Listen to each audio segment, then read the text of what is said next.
હિન્દુ ધર્મમાં હોલિકા દહનનું વિશેષ મહત્વ છે। ત્યારે હોલિકા દહનમાં કઈ વસ્તુઓ અર્પણ કરવી અને તેની ધાર્મિક માન્યતાઓ અને ઉપારો વિશે જાણીશું।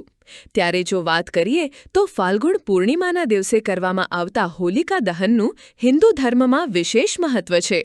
આ તહેવાર દુષ્ટતા પર સારાના વિજયનું પ્રતીક છે અને નકારાત્મક ઊર્જાને દૂર કરવાની પરંપરા સાથે સંકળાયેલ છે।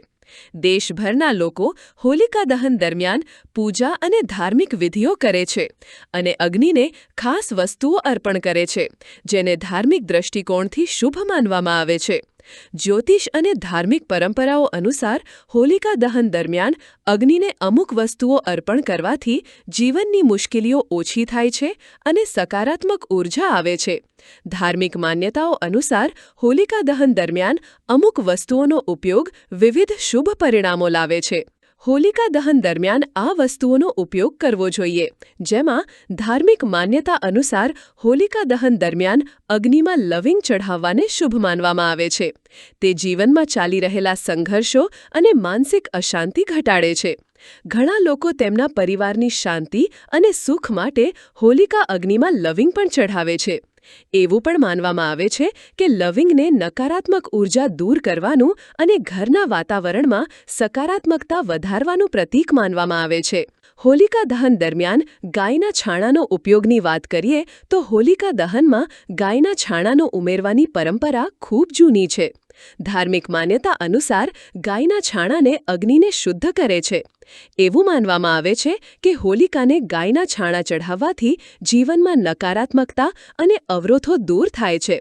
તે પર્યાવરણને શુદ્ધ કરવાનું પ્રતીક પણ માનવામાં આવે છે। હોલિકા દહન દરમિયાન હળદરની ગાંઠ ચઢાવવાથી લગ્નમાં આવતા અવરોધો દૂર થાય છે।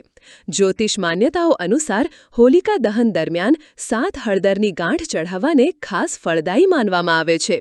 તે લગ્નમાં આવતા અવરોધોને દૂર કરવામાં મદદ કરે છે તેવું કહેવાય છે। ઘણા લોકો પોતાના વૈવાહિક જીવનમાં સુખ, શાંતિ અને સારા સંબંધો માટે હોલિકા અગ્નિમાં હળદરનો પ્રસાદ પણ ચઢાવે છે। લીલી એલચી નિર્ણય લેવાની ક્ષમતામાં સુધારો કરે છે। હોલિકા દહનમાં લીલી એલચી ઉમેરવાની ધાર્મિક માન્યતા પણ છે। એવું માનવામાં આવે છે કે આમ કરવાથી વ્યક્તિની નિર્ણય લેવાની ક્ષમતા મજબૂત બને છે। કેટલીક પરંપરાઓમાં એવું પણ માનવામાં આવે છે કે એલચી ચઢાવવાથી વ્યવસાય અને નાણાકીય બાબતોમાં નફો મળે છે। તેથી વેપારીઓ પણ હોલિકા દહન દરમિયાન એલચી ચઢાવે છે। ચંદન ચઢાવવાથી સુખ અને સમૃદ્ધિ મળે છે। હોલિકા દહન દરમિયાન ચંદન ચઢાવવાને પણ શુભ માનવામાં આવે છે। ચંદનને એક પવિત્ર અને સુગંધિત તત્વ માનવામાં આવે છે, જે સકારાત્મક ઊર્જાનું પ્રતીક છે। ધાર્મિક માન્યતા મુજબ ચંદન ચઢાવવાથી ઘરમાં સુખ, સમૃદ્ધિ અને શાંતિનું વાતાવરણ જળવાઈ રહે છે। પતાશા ચઢાવવાનું મહત્વ।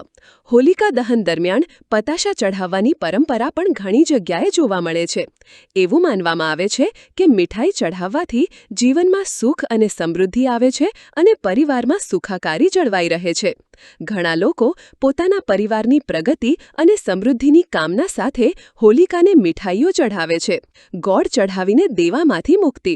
ધાર્મિક માન્યતાઓ અનુસાર હોલિકા દહન દરમિયાન ગોળ ચઢાવવો પણ શુભ માનવામાં આવે છે। એવું કહેવાય છે કે આનાથી નાણાકીય મુશ્કેલીઓ ઓછી થાય છે અને દેવા મુક્તિનો માર્ગ મોકળો થાય છે। ઘણા લોકો પોતાની નાણાકીય પરિસ્થિતિમાં સુધારો થવાની આશા સાથે ગોળ ચઢાવે છે।